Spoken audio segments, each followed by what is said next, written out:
Não. Pelos documentos que eu tenho, até agora não. Pelas entrevistas que eu tenho feito, também não. Todas as pessoas negam. Agora, ele foi candidato a vereador na Bahia, mas até hoje eu tenho... A mulher dele me deu, a viúva, me deu inclusive o cartaz, mas não tem um partido.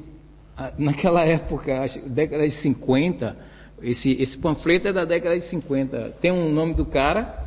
para vereador Milton Santos, e não tem um partido. Mas era possível, né? Ele tinha o marxismo como um método de análise, mas ele não era afiliado ao partido, pelo que me consta até hoje. Já o irmão era afiliado e era daqueles militantes eufóricos. Ele também foi expulso do Brasil, o irmão dele. E nesse período eles perderam o pai, a mãe. A irmã dele hoje está com 70 anos, está aí nos seus 70 anos de idade, ficou no Brasil. A irmã dele, conforme eu falei, os pais eram muito dedicados, a família toda estudou, os pais botaram os filhos para estudar e ficavam em cima. A irmã dele, aos 19 anos, ingressou como estudante de medicina numa universidade de medicina que tem, numa faculdade de medicina que tem em Salvador, chama-se Faculdade Baiana de Medicina. Pelas entrevistas que eu fiz a respeito da irmã, com pessoas que a conheceram naquela época, ela também, como os dois irmãos, Nailton e Milton, era uma figura que se destacava entre os seus colegas na faculdade, porque falava, né, francês, falava inglês. Os colegas iam estudar na casa dela, uma negra de 19 anos, estudante de medicina, veja, num estado escravocrata como a Bahia, no final da década de 1950. Um dia essa garota perdeu pelo que eu até agora sei, numa aula de dissecação de cadáver que o aluno tem que fazer. Como é o nome dessa aula? Anatomia, de dissecação. Essa menina teve um surto e nunca mais recobrou a consciência. Eu a conheci agora, este ano passado. Ela vive como uma pessoa assim, alienada. Já é uma senhora, né, de 70 anos. Não recobrou mais a consciência. A informação que eu tenho é que isso se deu numa aula de anatomia. De quê? Você falou? Anatomia? Dissecação de cadáver. Nunca mais essa menina voltou a si. E viveu sozinha, porque os irmãos não puderam acolher. Viveu sozinha numa casa que até hoje existe, a casa dos pais de Milton Santos, existe até hoje, numa ruazinha em Salvador. É uma casa antiga, na qual a mãe de Milton Santos montou uma escolinha para a comunidade. Essa escolinha existe até hoje. Está caindo aos pedaços a casa. Mas lá nós encontramos ainda o piano deteriorado, os quadros, os armários, fotos, documentos, tudo criando mofo e sujo. Como é que chama isso? De aranha, né? Poeira, teia de aranha. Isso está lá até hoje. E ali naquela casa vive essa mulher, com uma pessoa, uma senhora, que presta assistência a ela. Então, nesse período de quase 20 anos, Milton Santos, de certa forma, errou pelo mundo, né? Ao sair de lá do Brasil, ao ser expulso pela ditadura militar, ele veio para a França e aqui deu aula em várias faculdades. Aqui na França deu aula em várias faculdades, Paris, também Estrasburgo e outras faculdades aqui na França. E numa dessas aulas dele ele conheceu uma estudante que depois se tornaria a mulher dele, a segunda mulher, porque a primeira dela ele se separou assim que terminou o doutorado dele. Conforme eu disse, a minha pesquisa vai trabalhar também com a vida do homem, né? Ele, quando veio fazer o doutorado, ele deixou essa mulher e o filho recém-nascido em Salvador. Essa mulher ele conheceu em Ilhéus, era filha de fazendeiros, e essa mulher, quando casou com ele, foi morar em Salvador. Depois, né, quando ele se transferiu para Salvador, ela se tornou uma empresária da área de, naquela época, da área de importados. Ela importava mercadorias, principalmente da Europa, e montou uma boutique que vendia mercadorias importadas da Europa e Estados Unidos. Calça jeans importada, que na época era proibido. Era proibida a importação da época, né? E ela se tornou muito famosa importando perfumes, mercadorias desse tipo. Então ela atendia as senhoras da alta sociedade de Salvador. Salvador é uma cidadezinha pequena, uma provínciazinha. Então a mulher dele trabalhava com isso. E ele, quando veio fazer o doutorado, deixou essa mulher lá. E quando regressou, a mulher e o filho, né, começou a ter problemas e acabou se separando de forma tumultuada dessa primeira mulher dele. A relação parece que foi tão turbulenta que eu estive no Brasil agora. Se lembra, em novembro, que a gente tinha marcado para eu vir aqui, mas eu fui lá e tentei entrevistar essa senhora. E ela continua com uma boutique. Eu fui à boutique onde ela vende bijuterias, essas coisas, num shopping em Salvador. Estava lá uma funcionária, uma empregada da boutique, e eu perguntei por ela, por essa mulher, e informei do que se tratava. E essa funcionária disse-me: olhe, sobre esse assunto ela não fala com ninguém. Ela tem uma neta. Essa neta faz jornalismo lá na Bahia. Eu, Fernando, fui professor dessa menina. Essa funcionária disse: olha, um dia, a funcionária me contando, essa menina esteve aqui e disse: minha avó, eu gostaria de entrevistar a senhora para um trabalho sobre esse tema. E essa avó dela disse: olha, se você falar disso comigo, você deixa de ser minha neta. Ela não fala sobre isso. Então foi algo traumático. A separação, a primeira separação foi algo traumático. Eu estou já até adiantando algumas coisas que vai ter na minha biografia, mas dizem que a separação se deu na sede do Instituto, no laboratório de geomorfologia, que esta mulher chegou com 2 sacolas de roupas, entrou no departamento, isso numa reunião acadêmica, e quebrou tudo. Não foi aceito. E deixou as 2 sacolas de roupa dele, e nunca mais ele voltou para casa. E nunca mais ela quis saber falar deste homem. Então, aqui na França, ele conheceu essa segunda mulher, que fazia geografia. Ela frequentou um curso de geografia com ele. E, na verdade, parece-me que esta mulher foi o esteio para a construção da obra dele. Esteio no sentido de que a pessoa que deu a retaguarda para que ele pudesse produzir 40 livros, Milton Santos publicou, além de colaborar com vários outros livros. Milton Santos colaborou com algumas das revistas da área acadêmica, revistas científicas das mais importantes do mundo. Por exemplo, em 1968, geógrafos americanos e ingleses criaram uma revista chamada Antípode, que se define como uma revista que não é somente uma revista para discussão da geografia, mas principalmente geografia,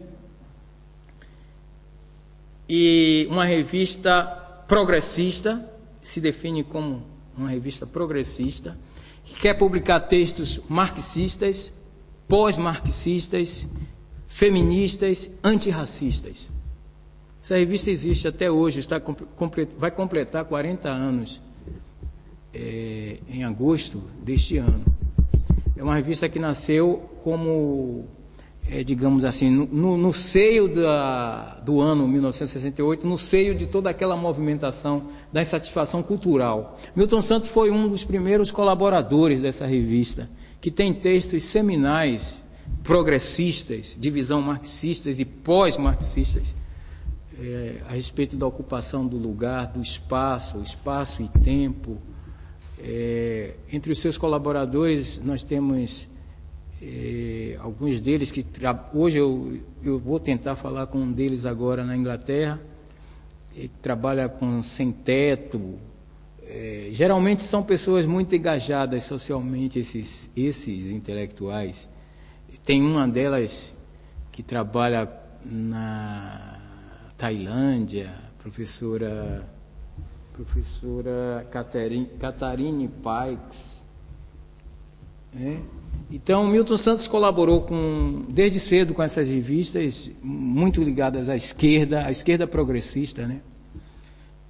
Uma outra revista famosa que ele colaborou na França, também progressista, dirigida por Jacques Lévy, é uma revista chamada Espaço-Tempo, né?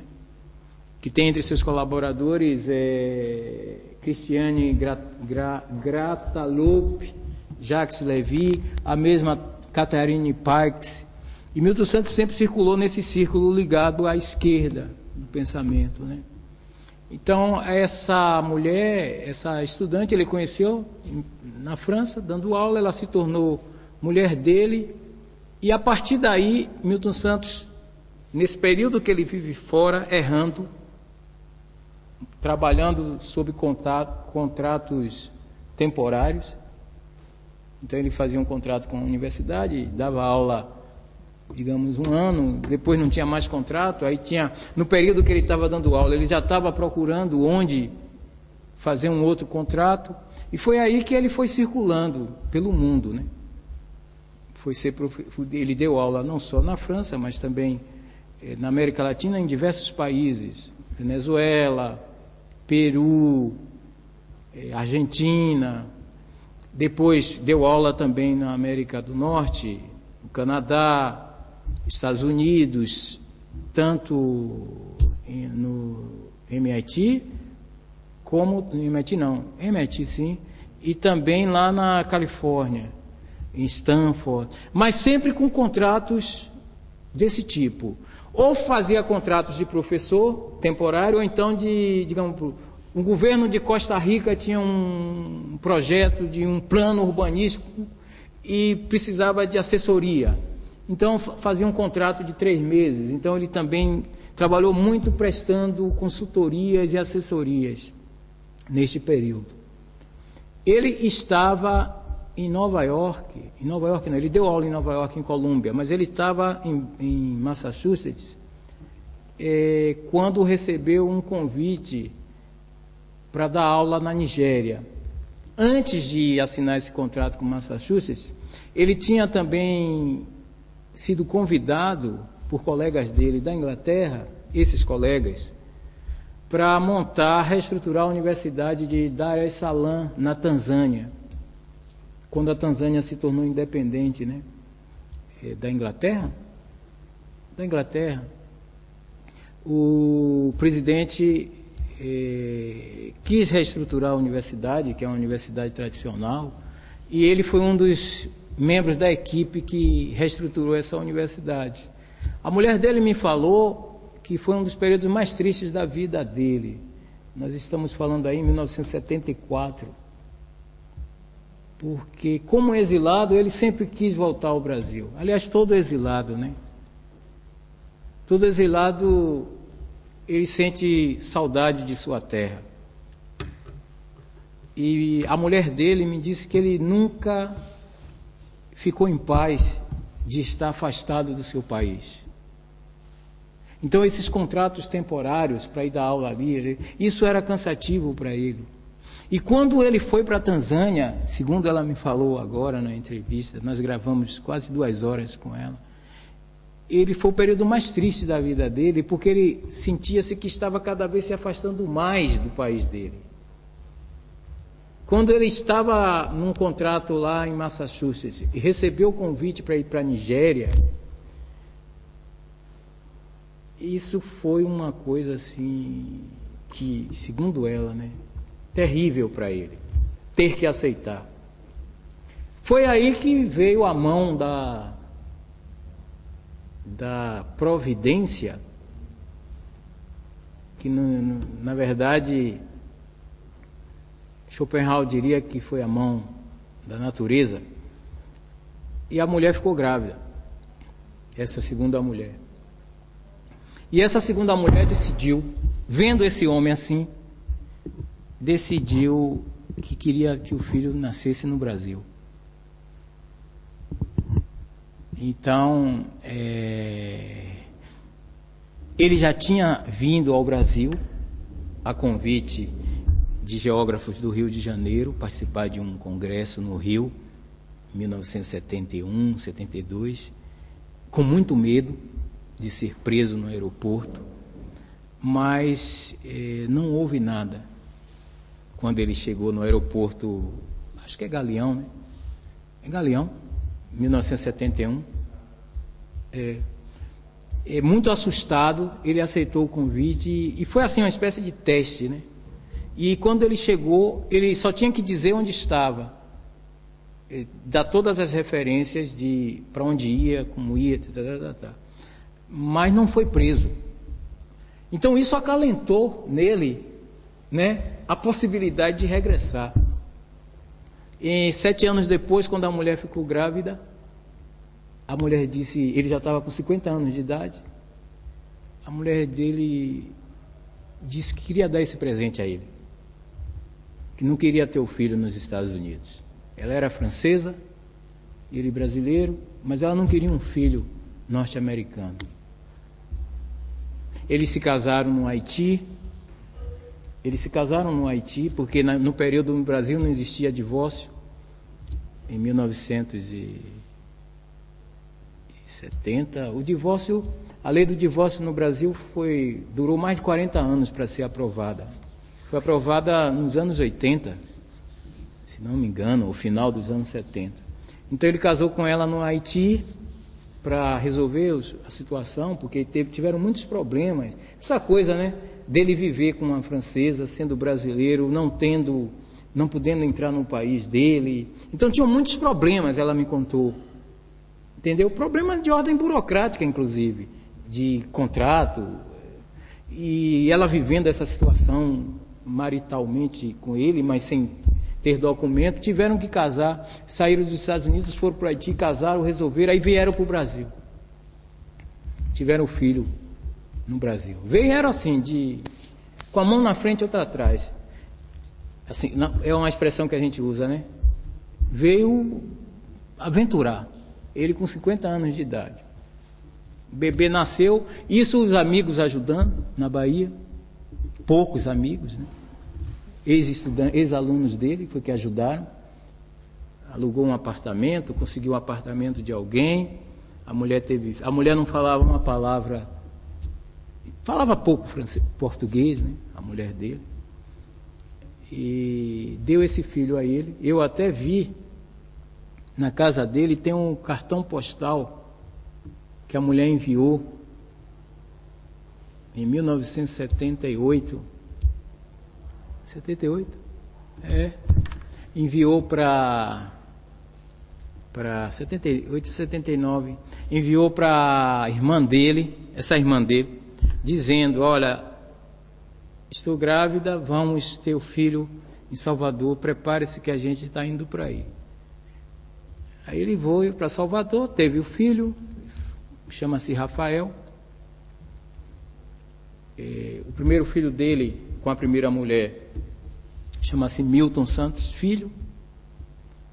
Esse Milton Santos Filho se tornou também um intelectual importante, ligado à esquerda, ligado a um movimento chamado Libelu, que era um movimento, digamos assim, tido como radical, trotskista, né, da esquerda. Os dois se gostavam muito, ele e o primeiro filho. Ele chega a usar alguns textos do filho dele. O filho dele foi economista e professor na Universidade Federal da Bahia, mas morreu precocemente em 1996 por complicações relacionadas ao alcoolismo. E o segundo filho dele, com essa francesa, Rafael, trabalha na área de marketing para grandes empresas, está morando no Brasil e nasceu nessas circunstâncias, com um pai já com quase 50 anos de idade, desempregado, tentando refazer a vida a partir do zero na Bahia, ainda como caçado político.